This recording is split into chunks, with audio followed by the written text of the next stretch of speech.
కార్యక్రమాన్ని ప్రారంభించే ముందుగా గురువు గారికి పాదాభివందనాలు తెలియచేసుకుంటూ, మరి ఈరోజు ఈ జూమ్ సెక్షన్లో పాల్గొన్న అందరికీ ధన్యవాదాలండి. మరి మనము ఎప్పుడు కూడా ఒక మాట వింటూ ఉంటాం, ఏంటంటే శంకరాచార్యులు చెప్పింది జగత్మిథ్య ఆత్మ సత్యం. కానీ చాలామందికి శంకరాచార్యులు చెప్పారు కాబట్టి ఇదేదో సత్యమై ఉంటుంది, కానీ కనిపిస్తున్న జగత్తు మిథ్య ఎలా అయింది, కనిపించని ఆత్మ సత్యం ఎలా అయింది అని ఎన్నో సందేహాలు ప్రతి ఒక్కరికి వస్తూ ఉంటాయి. కానీ ఒక జ్ఞానికి మాత్రం ఈ సందేహాలు రావు. అంతటి స్థాయిలో ఉన్న శంకరాచార్యులు చెప్పారు అంటే అది సత్యమై ఉంటుంది అని మనకి అర్థమవుతుంది. కానీ కొంతమంది సందేహాలు ఉంటాయి కాబట్టి మరి ఒక జ్ఞాని ప్రతి సందేహాన్ని తీర్చుకుంటూ ముందుకు వెళ్తేనే పురోగమనం సాధించగలడు. అందుకే నేను ఈరోజు ఈ టాపిక్ ఎంచుకోవడం జరిగింది. నాకు కూడా చాలా రోజులు ఈ సందేహం ఉండేది, కనిపించే సృష్టి లేదంటారు, మరి కనిపించని ఆత్మ సత్యం అంటున్నారు, ఇది ఎలా అన్నప్పుడు ఒక జ్ఞానిగా ఎదిగే వారికి సందేహాలు ఉంటే అది గురువు ద్వారానో లేకపోతే పుస్తకాల ద్వారానో ఆ సందేహాలన్నీ తీర్చడానికి మన చుట్టూరునే ఉంటాయి అని నేను ఎప్పుడో చదివాను. ఒక చోట చదివినప్పుడు ఈ సందేహం ఉంది.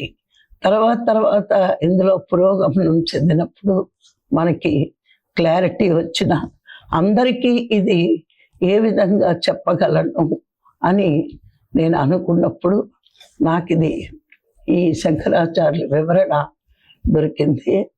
ఇదేమిటి అంటే, మరి ఎప్పుడు కూడా మనం ఒక మాట అని శంకరాచార్యులు అన్నారు, మలయాళ స్వామి వారు అన్నారు అని ఎన్నో విషయాలు చెప్పుకున్నా మరి కొత్త వాళ్ళకి అర్థమయ్యే రీతిలో మనం చెప్పగలగాలి అనే భావన మన అందరిలోని ఉంది. ఎందుకంటే మనకు అర్థమైన అవతల వాళ్ళకు కూడా అర్థం అవ్వాలి అని మన తాపత్రయం. అందుకే మనము పత్రిక చెప్పిన ఎన్నో విషయాలు మరి క్లాసుల్లో చక్కగా వివరణ ఇచ్చి వాళ్ళ డౌట్ని క్లియర్ చేస్తూ ఉన్నాం. మరి అలాగే జగత్మిథ్య ఆత్మ సత్యం అనే ఇది మనం తెలుసుకోవాలి, చెప్పగలగాలి. ఎలా చెప్పగలగాలి, ఏ ఉదాహరణలు ఇచ్చి చెప్పగలగాలి అన్నప్పుడు నాకు ఈ క్లారిటీ దొరికింది. అది ఈరోజు మీకు చెప్పాలి అనుకున్నా.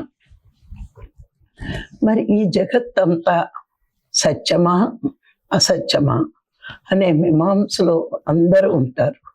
కానీ ఇది సత్యము కాదు, అసత్యము కాదు, మిథ్య. ఇదే శంకరాచార్యులు చెప్పారు. ఈ జగత్తు సృష్టించబడింది, కానీ కనిపిస్తూ ఉంటుంది, కానీ ఇది సత్యం కాదు అని చెప్తూ ఒక మాట చెప్పారు. ఇది మిథ్య, ఎల్లప్పుడూ కనిపించేది కాదు, కనిపించనిది కాదు, కనిపిస్తూ కనిపించనిది, ఇదే మిథ్య. మనం చూస్తున్నప్పుడు మాత్రమే కనిపించి మనం చూడనప్పుడు కనిపించకుండా ఉండేది ఇది నిజమే. కానీ మనలోని నుంచే వస్తోంది ఇది. ఎలా అంటే మన మనస్సు ఉన్నప్పుడు ఈ ప్రపంచం అంతా కనిపిస్తోంది. మన మనస్సు ఉన్నప్పుడు ఈ ప్రపంచం కనిపిస్తోంది. పని చేస్తున్నంత కాలం అంటే మనం జాగ్రత్త అవస్థలో ఉన్నప్పుడు, మనం చూస్తూ ఉన్నప్పుడు ఈ కనిపిస్తోంది. అలాగే మనం నిద్రిస్తున్నప్పుడు, స్వప్నావస్థలో ఉన్నప్పుడు కూడా మనం ఒక రకం ప్రపంచం అంటే మనం వాక్యంలో ఊహించుకున్నదంతా స్వప్నావస్థలో కనిపిస్తూ ఉంటుంది. అంటే కళలు వస్తూ ఉంటాయి. మరి మనసు నిశ్చలమై నిస్సంకల్పమై, అంటే అక్కడ మనసే ఉన్నది, నిశ్చలమైపోయింది. దానికి అలజడలు ఆవేశాలు ఏమీ లేవు, నిస్సంకల్పమయ్యింది. అంటే ఏ కోరికలు లేని స్థితిలో, సుషుప్తిలో మనకి మనసు యొక్క అలజడలు ఉండవు, నిశ్చలమైపోతుంది, నిస్సంకల్పము అయిపోతుంది. అప్పుడు కలలు రావు, ప్రపంచము కనిపించదు. అంటే ఇక్కడ చూడండి, 3 అవస్థలో చూస్తే మరి జాగ్రత్త అవస్థలో మన మనస్సు పనిచేస్తుంది కాబట్టి ఈ ప్రపంచం ఉనికి కలిగి ఉంది, అంటే ప్రపంచం ఉనికి ఉంది. కళల్లో కూడా మనం ఊహించుకున్న ప్రపంచము ఉంది. అంటే బాహ్యంలో మనం ఏవైతే పోగేసామో అవన్నీ కళల ప్రపంచంలో మనకు కనిపిస్తాయి. కానీ గాఢ నిద్రావస్థలో మన మనస్సు నిశ్చింతగా ఉంది. ఏ చింత లేనప్పుడే కదా నిద్ర బాగా వస్తుంది, ఏ కోరిక లేనప్పుడే కదా నిద్ర బాగా వస్తుంది. అలాంటి గాఢ నిద్రావస్థలో ప్రపంచమే లేదు. మనం చూడండి, తెల్లారు లేచి చెప్తాం గాఢంగా, కళలు రాకుండా మరి గాఢంగా మనం నిద్రపోయినప్పుడు ఈవేళ బాగా నిద్ర పట్టిందంటాం, అంటే అక్కడ ఏదీ లేదు. మరి జాగ్రత్త అవస్థలో జాగ్రత్త ప్రపంచము ఉంది, స్వప్నావస్థలో స్వప్న ప్రపంచము ఉంది. మరి మనసు అణిగిపోయిన సుషుప్తిలో ఏ ప్రపంచము లేదు. మరి అప్పుడు ఏమైంది ప్రపంచం? మరి లేదు కదా. అంటే మనం మెలకువగా ఉన్నప్పుడు ఇదంతా కనిపిస్తుంది, మరి స్వప్నంలో అప్పుడు కనిపిస్తోంది. మరి గాఢ సుషుప్తిలో ప్రపంచమే లేకుండా ఉంది. మరి ప్రపంచం లేదు మన గాఢ నిద్రావస్థలో అని మనము తెలుసుకున్నాం. అదే శంకరాచార్యులు చెప్తున్నారు, ఒకప్పుడు ఉండి ఒకప్పుడు లేకుండా ఉంటే అది మెచ్చే, అది మెచ్చే. నువ్వు జాగ్రత్త అవస్థలో ఉన్నప్పుడు ప్రపంచం కనిపిస్తుంది, స్వప్నావస్థలో ఉన్నప్పుడు ప్రపంచం ఉంది, కళల రూపంలో చూస్తున్నావు. గాఢ నిద్రావస్థలో నీకు ప్రపంచమే లేదు, మరి అది మెచ్చే. కానీ ఈ 3 అవస్థల్లోని ఆత్మ పని చేస్తూ ఉంటుంది. అందుకే ఆత్మ సత్యం, జగత్ మిథ్య అయింది అని చెప్పడం జరిగింది శంకరాచార్యులు. ఇంతే కాకుండా మనకి ఇంకా అర్థం అవ్వాలని ఒక చక్కని ఉదాహరణ చెప్తారు. మనం ప్రతిబింబం అద్దంలో చూసుకున్నప్పుడు మన ప్రతిబింబం మనకి కనిపిస్తుంది. కానీ ప్రతిబింబం అక్కడ మన రూపం కనిపిస్తుంది, కానీ మనము కాదు. అక్కడ గమనిస్తే మన ప్రతిబింబం ఎలా ఉంటుంది అంటే, బింబమైన మనకి మనలాగే ఉండదు. బింబం మనం సత్యం, అది ప్రతిబింబం అసత్యం. అంటే ఎందుకు అసత్యం అన్నారు? మనం ఎలా ఉన్నామో యాస్టీస్గా ఉన్నట్లు కనిపించిన ప్రతిబింబంలో కొన్ని మార్పులు ఏంటి అంటే, మనము కుడి చేత్తో రాస్తూ ఉంటే ఎడం చేయిలా ఉంటుంది, అంటే కుడి ఎడమవుతుంది, ఎడమ కుడి అవుతుంది. కుడివైపు ఉన్న వస్తువులు ఎడమవైపు ఉంటాయి, ఎడమవైపు ఉన్న వస్తువులు కుడివైపు ఉన్నట్టుగా ఉంటాయి. అంటే మన అసలు రూపం అందులో ఇంకొక రూపంగా, అంటే కుడి ఎడమలు మారుతూ ఉంటాయి, యాస్టీస్గా ఉండవు. అలాగే నీ మనస్సు యొక్క కల్పితంతో జరిగిన ఈ జగత్తు మిథ్యే కానీ సత్యం కాదు. ఎందుకు అంటే నీలో నుంచే వచ్చింది ప్రపంచం, నీ మనస్సులోంచే వచ్చింది ప్రపంచం. ఇప్పుడు మనస్సు కూడా ఆత్మలోంచే పుట్టింది, ఈ ప్రపంచం కూడా మనసులోంచి పుట్టి, అంటే ఆత్మలో మనసులోంచి పుట్టిందంటే మనసు ఎక్కడి నుంచి వచ్చింది, మనసుకి ఎక్కడి నుంచి శక్తి వచ్చింది అంటే ఆత్మలో ఉంచే శక్తి ఉంది. మరి బింబానికి ప్రతిబింబానికి తేడా ఎలా ఉందో ఆత్మకి జగత్తుకి కూడా తేడా ఉంది. అంటే ఆత్మ అవ్యక్తం, ప్రపంచం వ్యక్తం. కానీ నీ మనసును బట్టి అది మారుతూ ఉంటుంది, కానీ ఆత్మ మారదు. ఇప్పుడు చూడండి, అద్దం దూరంగా ఒక అద్దం ఉంది. అందులో మనం చూస్తున్నప్పుడు మనం చాలా దూరంగా ఉన్నట్టు ఉంటుంది, కానీ మనం ఏమీ చాలా దూరంగా లేము, దగ్గరగానే ఉన్నాం. కానీ ఈ అద్దం దూరం దగ్గర వల్ల మనం తేడాగా కనిపిస్తున్నాం. కుడివైపు ఉన్నది ఎడవైపు, ఎడవైపు ఉన్నది కుడివైపుగా కనిపిస్తున్నాం. అంతేకాని అక్కడ అద్దంలో తేడాగా కనిపిస్తున్నాం, కానీ మనంగానే ఉన్నాం. ఇక్కడ మీరు గమనిస్తే ఈ తేడాలన్నీ చూస్తూ ఉంటే మనకి ఎక్కడి నుంచి వచ్చింది ఇది అంటే మన మనసులోంచి సృష్టించబడింది ఈ ప్రపంచం. ఇప్పుడు గమనిస్తే ఒక్కొక్కరికి మంచివాడిగా కనిపిస్తున్నారు, ఒక్కొక్కరు ఎదుటివాడికి చెడ్డగా కనిపిస్తున్నాడు. అంటే మీ మనస్థితిని బట్టి అక్కడ మంచి చెడ్డ ఏర్పడుతున్నాయి. మరి వాడికి మంచివాడిగా కనిపించినప్పుడు నీకెందుకు చెడ్డవాడిగా ఉన్నాడు అంటే అక్కడ మన మనస్సును బట్టి. ఈ సృష్టి అంతా నీ మనోస్థితిని బట్టి ఏర్పడ్డాయే కానీ మామూలుగా సృష్టి కాదు. ఇదే వశిష్ఠుల వారు చెప్పారు, శంకరాచార్యులు చెప్పారు.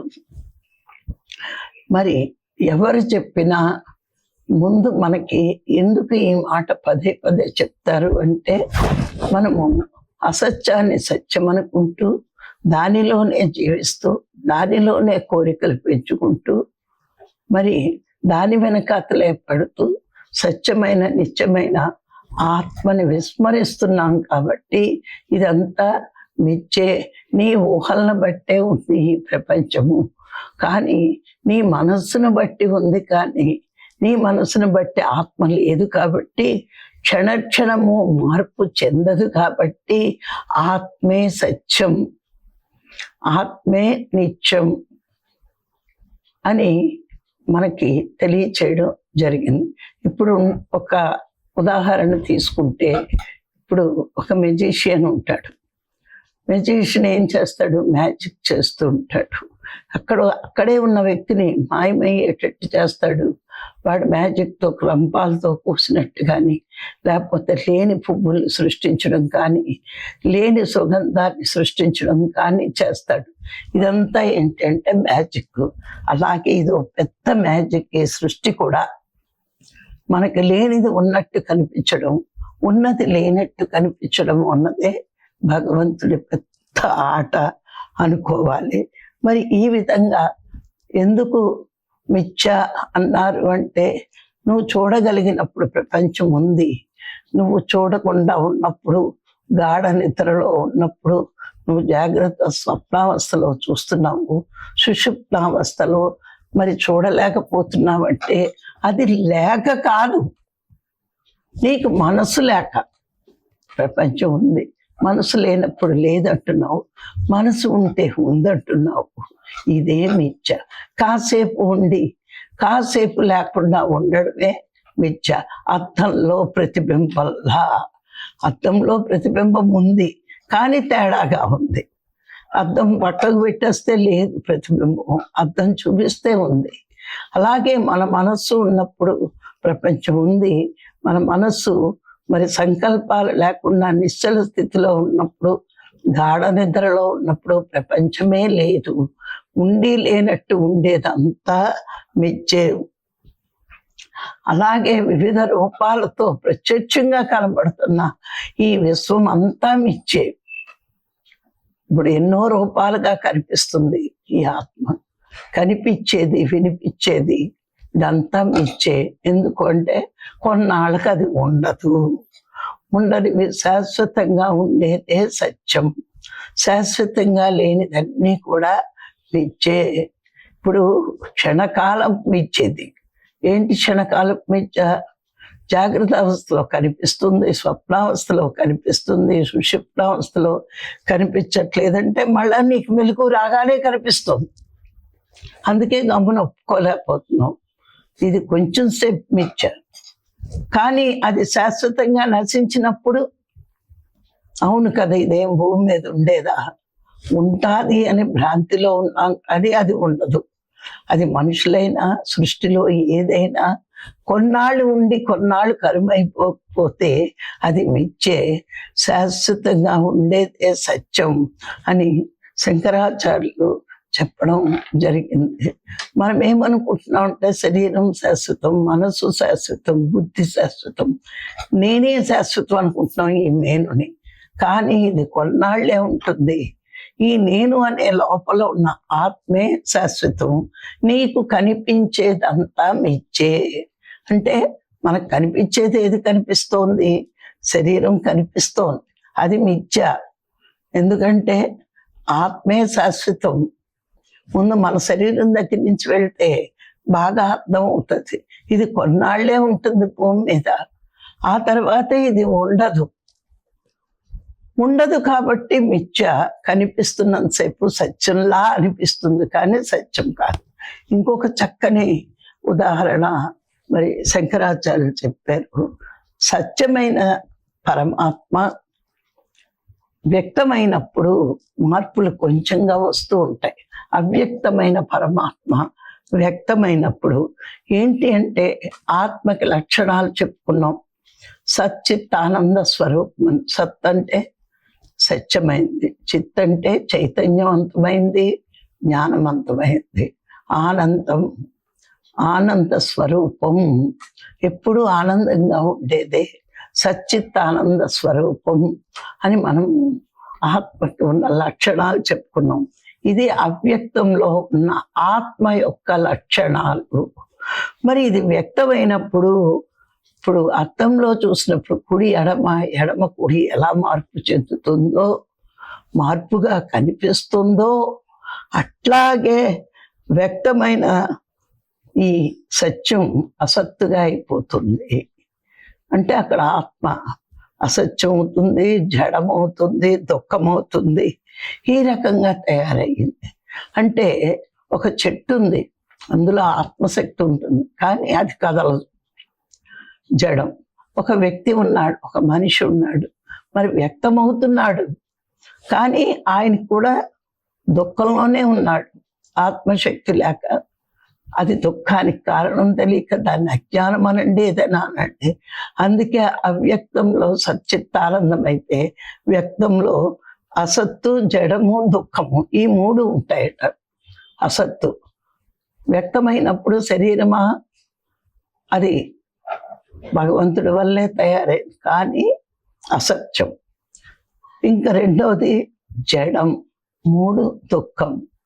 అవ్యక్తంలో సచ్చిత్తానందం ఉంటే వ్యక్తంలో ఈ మూడు వచ్చేస్తాయి. అందుకే ఇవి నశించిపోతాయి. వ్యక్తం నశించేది, అవ్యక్తం శాశ్వతం. అందుకే కనబడని ఆత్మ సత్యమైంది. కనిపించే జగత్తుకి ఈ మూడు లక్షణాలు ఉంటాయట. ఏ మూడు లక్షణాలు చెప్పాం? సత్యానికి, ఆత్మకి సచ్చిత్తానందం ఉంటే, కనిపించే ఈ వ్యక్త రూపానికి, ఈ జగత్తుకి అసత్తు, జడము, దుఃఖము ఈ మూడు ఉన్నాయి లోపల్లో. మానవుడికి దుఃఖం ఉంది, కొన్ని జడమై ఉన్నాయి, కొన్ని పుట్టిన వెంటనే రాలిపోతాయి, శాశ్వతం కాదు. ఈ విధంగా అవ్యక్త రూపానికి ఉన్న లక్షణాలు చెప్పాడు, వ్యక్త రూపానికి ఉన్న లక్షణాలు కూడా శంకరాచార్యులు చెప్తూ, మరి ఎన్నో విధాలుగా కాసేపు ఉండి కాసేపు లేనిది, కొన్నాళ్ళు ఉండి కొన్నాళ్ళకు లేనిది, ఇదంతా జగత్తే. ఆత్మ ఒక్కటే సత్యం, మార్పు లేనిది.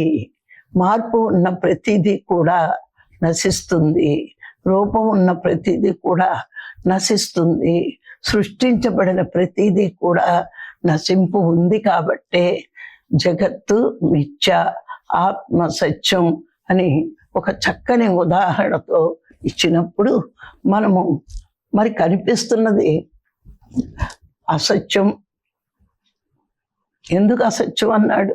జడము దుఃఖము. అసత్యం ఎందుకు అన్నాడు? కొన్నాళ్ళుండి కొన్నాళ్ళకి నశించేది అసత్తే అవుతుంది, శాశ్వతంగా ఉండేదే సత్యం. ఇది మనం చదువుకున్నాం, తెలుసుకున్నాం. ఈ సృష్టి ప్రతిదీ కూడా, సృష్టిలో ప్రతిదీ కూడా అసత్తే. రూపం ఉన్నది నశించిపోతుందని తెలుసు, సృష్టించిన ప్రతిదీ కూడా నశించిపోతుందని మనకు తెలుసు. అందుకే ఇది అసత్తు, సత్యం ఆత్మే అని మనకి బాగా క్లారిటీగా అర్థమైంది మాట చెప్పడం. జడం అంటే చూడండి, మనం చర అచర అని చెప్పుకున్నాం. చలించగలిగేవి, చలించలేనివి కూడా ఉంటాయి. ఇప్పుడు కొండలు ఉన్నాయి, చలించవు, జడంగానే ఉంటాయి. అలాగే వృక్షాలు ఉంటాయి, కదలలేవు, అవి జడమే. మరి ఇవి కూడా అసత్యమే, సృష్టిలో కనిపిస్తున్నాయి, వ్యక్తమవుతున్నాయి. అది పరమాత్మ చైతన్యంతో అవుతున్నాయి, కానీ అవి జడాలు. అలాగా చూసుకుంటే దుఃఖం, మరి ఎన్నో జీవులకి దుఃఖం ఉంది, మానవులకి దుఃఖం ఉంది. మరి జీవులకి ఎందుకు దుఃఖం ఉండదు? మరి మానవుడు వాటిని సంహరిస్తూ ఉంటాడు కదా, తినడానికి చంపుతూ ఉంటాడు. చంపే ముందు అవి చాలా దుఃఖాన్ని అనుభవిస్తాయి. ఎందుకంటే మానవుడు దగ్గరికి వెళ్ళేటప్పటికీ మన మనసులో యొక్క ఆలోచన ఆ జీవులకి తెలిసి అది ఎంతో వేదనకి గురవుతూ ఉంటుంది. అలాగే జీవులలో దుఃఖము ఉంది, మరి మానవులకు కూడా అది దుఃఖం ఇంకా ఎక్కువగా ఉంటుంది. ఎందుకు? సత్యం తెలియనప్పుడు, కోరుకున్నది పొందలేనప్పుడు, అది శాశ్వతం అనుకున్నప్పుడు, ఇట్లాగా బంధాల్లో ఇరుక్కున్నప్పుడు, రాగద్వేషాలు ఉన్నప్పుడు, అరిషడ్ వర్గాలు ఉన్నప్పుడు, ప్రతి మానవుడు ఈ లక్షణాలన్నీ ఉన్నప్పుడు ఎక్కువ దుఃఖంలోనే ఉండాలి. ముఖ్య కారణం, మానవుడి దుఃఖానికి ముఖ్య కారణం జగత్తు సత్యం అనుకోవడం. దేనండి, జగత్తు సత్యం అనుకోవడమే పెద్ద దుఃఖానికి కారణం, బంధానికి కారణం, రాగద్వేషాలకి కారణం, శోకమోహాలకి కారణం. అందుకే జగత్ మిథ్య అని ఒక మాటలో తేల్చి చెప్పి, ఈ సృష్టించబడే వల్ల నీకు దుఃఖమే మిగులుతుంది. ఎందుకంటే మానవుడు అజ్ఞానిగా ఉన్నప్పుడు ప్రతిదీ కావాలని కోరుకుంటాడు. కోరిక ఉంది అంటే అది అజ్ఞానమే. ఎప్పుడైతే నీ కోరికలు, సంకల్పాలు ఆగిపోతాయో, నీ మనసు ఈ రెండిటిని నిశ్చలమైపోయి కోరికలు, సంకల్పాలు లేకుండా ఉంటుందో, ఆ క్షణమే నీకు ఆత్మదర్శనం అంటాడు అష్టావక్రుడు.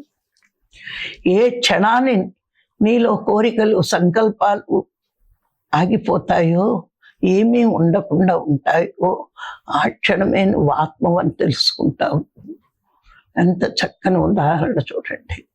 మరి ఈ విధంగా మహాత్ములు మనలో ఈ కోరికలు తగ్గిస్తూ, శంకరాచార్యులు జగత్ మిథ్యనగానే ఈ వివరణ అంతా తెలియకపోతే మనము మిథ్యలాగే ఏంటి, కనిపిస్తుంది కదా అని అనుకుంటాం. అందుకే ఆత్మ సచ్చిత్తానంద స్వరూపం. ఈ సృష్టి అసత్తు, జడము, దుఃఖము, ఆ మూడు లక్షణాలు ఆత్మకుంటే ఈ సృష్టించిన జగత్తుకి ఈ మూడు లక్షణాలు ఉన్నాయి. ఇది అసత్తు, జడము, మిథ్య, దుఃఖంతో ఉంది. ఈ దుఃఖంతో కూడి ఉంది అని చెప్పడం వల్ల మనం తీర్చుకుంటున్నప్పుడు, ఇంకా తెలుసుకున్నప్పుడు కోరికలు ఉండకూడదు, కోరికల వల్లే దుఃఖం వస్తుంది అని తెలుసుకుంటాం. మరి అసత్తుని కోరుకోకూడదు, దానివల్ల కూడా దుఃఖం వస్తుంది. మరి అసత్ అంటే ఏంటి అంటే, సృష్టించబడింది ప్రతిదీ అసత్తే. సృష్టి లేనిది, రూపం ఉన్నది అసత్తు, సృష్టించబడేది అసత్తు. ఇలా మనం అన్నీ తెలుసుకుంటున్నప్పుడు ఈ ప్రపంచంలో ఉంటూ దానిని అంటించుకోకుండా, అంటే దాన్ని మనం ఎప్పుడైతే కోరుకున్నామో అప్పుడు మనం అంటించుకున్నట్టేనండి. అది కావాలి అన్నాము అంటే అంటించుకున్నట్టే. అది కోరిక. ఈ సృష్టి అంతా దేనికి ఇచ్చాడు భగవంతుడు అంటే, జీవుడు దేవుడిగా ఎదగడానికే ఇచ్చాడు. ముందు ఎన్నో జన్మలు ఎందుకు నేర్చుకుంటున్నాము అంటే, తీసుకున్నాము అంటే అంటే అన్ని జన్మల్లోని ఎదుగుతూ పాఠాలు నేర్చుకుంటూ మరి మానవ జన్మకు వచ్చాక తానే భగవంతుడని తెలుసుకుంటూ మరి ఈ మనం ఎదగడానికి పాఠాలు నేర్చుకోవడానికే ఈ సృష్టించబడింది. ఉత్తమోత్తమైన మానవ జన్మ తీసుకున్నాక ఎలా జీవించాలి అంటే తామరాకు మీద నీటి బొట్టులా, తామరాకు నీటిలోనే ఉంటుంది కానీ నీటిని అంటించుకోకుండానే అది ఎదుగుతూ ఉంటుంది, జీవిస్తూ ఉంటుంది. మనం కూడా ప్రపంచంలో ఉన్నవన్నీ వాడుకోవచ్చు, వాడుకోవడంలో తప్పు లేదు. వాడుకోవడం కోసమే ఈ పంచభూతాల ద్వారా తయారైన ఈ సృష్టిని మనం అనుభవిస్తూ మనమెవరవో తెలుసుకోవడానికి భూమి మీదకి వచ్చాం. కానీ అవి అనుభవించడానికి మాత్రమే ఉన్నాయనుకోవాలి, కానీ నా సొంతం అయిపోవాలి అనే ఒక కోరికే మనని దుఃఖాలు పాలు చేస్తుంది. అందుకే మనకి ఎనికే కొద్దీ ఇలాంటి మహావాక్యాలు తెలుసుకున్నప్పుడు నాయన జగత్తంతా ఇచ్చే ఏది కోరుకున్నా నీ విద్య జన్మ ఈ శరీరం అది కోరుకుంటుంది, మనసు అది కోరుకుంటుంది. శరీరము శాశ్వతం కాదు, నువ్వు కోరుకున్నది శాశ్వతం కాదు. ఈ రెండు శాశ్వతం కాదు. నువ్వు దేనికి వచ్చావు? శాశ్వతుడిని వెతుక్కోవడానికి అశాశ్వతమైన శరీరంతో వచ్చావు భూమి మీదకి. ఎందుకు? శాశ్వతమైన పరమాత్మని తెలుసుకోవడానికి అశాశ్వతంగా ఈ తొడిగేసుకుని భూమి మీదకి వచ్చాం. అందుకే కనిపిస్తున్నదన్నీ అసాధ్యం, మిథ్య. కనిపించినది ఏదైతే ఉందో అది సత్యం అని శంకరాచార్యులు చెప్తూ మనకి ఎన్నో ఉదాహరణల ద్వారా మనకి తెలియపరుస్తూ మన నాలెడ్జ్ని, ఎందుకు అంటే మనం మాటికి మాయలో పడిపోయి ఈ ప్రపంచంలో ఎన్ని కావాలని కోరుకుంటాం. ఎందుకు? ఆ కోరిక ఎప్పుడైతే ఉందో ప్రపంచం సత్యమైపోయినట్లేనండి. నువ్వు ప్రపంచంలో ఈ సృష్టిలో ఏదైతే కోరుకుంటున్నావో ఆ కోరిక ఉన్నది అంటే ఇది నాకు కావాలి, నా సొంతం అని నువ్వు అనుకున్న క్షణమే ఈ ప్రపంచం సత్యము అనే భావనలో నువ్వు విడిపోయినట్టే. ఎప్పుడైతే జగత్మిథ్య ఆత్మ సత్యం అని తెలుసుకున్నావో దాని వివరణ కూడా ఎట్లాగో శంకరాచార్యులు మనకి ఇవ్వడం జరిగింది. అయితే నేను మిథ్యలో కాదు, సచ్చిత్ ఆనంద స్వరూపుణ్ణి అని తెలుసుకోవాలి అంటే ఈ జడమైన పదార్థాలు, ఈ అసత్యమైనది, ఈ దుఃఖకరమైన ఈ జగత్తు నుంచి ఏమీ కోరకుండా ఉన్నాయి అనుభవించడానికే ఇంత సృష్టి జరిగింది. ఎందుకు? మానవుడు మాధవుడు అవ్వాలి అంటే ఉన్నదానితో సరిపెట్టుకుంటూ నీకున్న దానితో నువ్వు తృప్తి చెందుతూ సాధన చేయడం. మనకి ఇప్పుడు సాధన దొరకలేదనుకోండి, సాధనలో లేమనుకోండి, ఎటువంటి జీవితమైన పుణ్యం పాపం రెండు వస్తూ ఉంటాయి. కానీ సాధనలోకి వచ్చాక చెయ్యవలసిన సాధన చేయలేనప్పుడు, పొందవలసిన జ్ఞానం పొందలేనప్పుడు మనకి దుఃఖమే మిగులుతుంది. ఎందుకంటే దేనికోసం ఈ శరీరాన్ని తెచ్చి భూమి మీదకి వచ్చి ఒక సద్గురువుని పొంది సాధన అన్నది మనం అలవాటు చేసుకున్నామో అది మానినా చెయ్యకపోయినా కారణం తెలుసుకున్నాం మనము. మరి అవి ఏవైతే కారణాలు అవుతాయి అంటే ఈ ప్రపంచంలో కోరుకున్నప్పుడు అది అసత్యం, అనిత్యం అని అసత్తు నుంచి కోరుకుంటే నీ దగ్గర ఏది శాశ్వతంగా ఉండదు.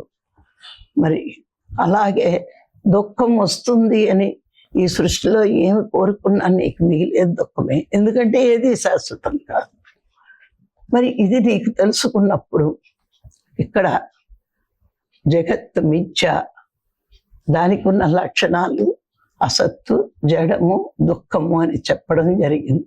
అంటే మనం మళ్ళా వాటి వెనకాతల పడకుండా శంకరాచార్యులు మరి సత్యానుకున్న లక్షణాలు చెప్పారు, జగత్తుకున్న లక్షణాలు చెప్పారు. ఇన్ని వివరంగా, ఎంత వివరంగా మనకి చెప్పినప్పుడు మనం ఆత్మను తెలుసుకోవడానికే మనం జ్ఞానం చెయ్యాలి, ఆ జ్ఞానం పొందాలి. ఆ ధ్యానము జ్ఞానము మనం మరి పాటనున్న మాయకి వశమై మళ్ళా జగత్తునే కోరుకుంటాం. ఆ మాయకు వశమవ్వకుండా ఉండాలి అంటే మరి నిత్యము ధ్యానము జ్ఞానము మన జీవితంలో ఆహారము నిద్ర ఎలా ఒక భాగమయ్యాయో అవి కూడా ఒక భాగమైనప్పుడు మనము మాయకి వశం తగ్గి ఆత్మకి దగ్గరగా వెళ్తూ ఉంటాం అన్నమాట. అందుకే శంకరాచార్యులు కానీ అష్టావక్రులు కానీ వశిష్ఠులు కానీ ఈ జగత్తంతా మిథ్య మిథ్య అని చెప్పినప్పుడు అర్థం కానప్పుడు అసత్యం సత్యంలా భావిస్తాం. అర్థమైనప్పుడు సత్యాన్ని సత్యంగా తెలుసుకుని మన ఆచరణలో మనం పెట్టుకుంటామండి. ఇప్పుడు అందరికీ అర్థమైంది అనుకుంటాను శంకరాచార్యుల వివరణ విన్నాక. మరి ఇది ఇప్పుడు మనకి ఇంకా క్లారిటీగా జగత్తుకున్న లక్షణాలు ఆత్మకున్న లక్షణాలు ఇంకా చాలా క్లారిటీగా ఇవ్వడం జరిగింది. మరి దీన్ని బట్టి మనకి జగత్ మిథ్య ఆత్మ సత్యమని ఈరోజు ఇంకా బాగా అర్థమైంది అనుకుంటాను. మరి ఈరోజు ఈ అవకాశం ఇచ్చిన మీ అందరికీ మరొక్కసారి కృతజ్ఞతలు. Thank you.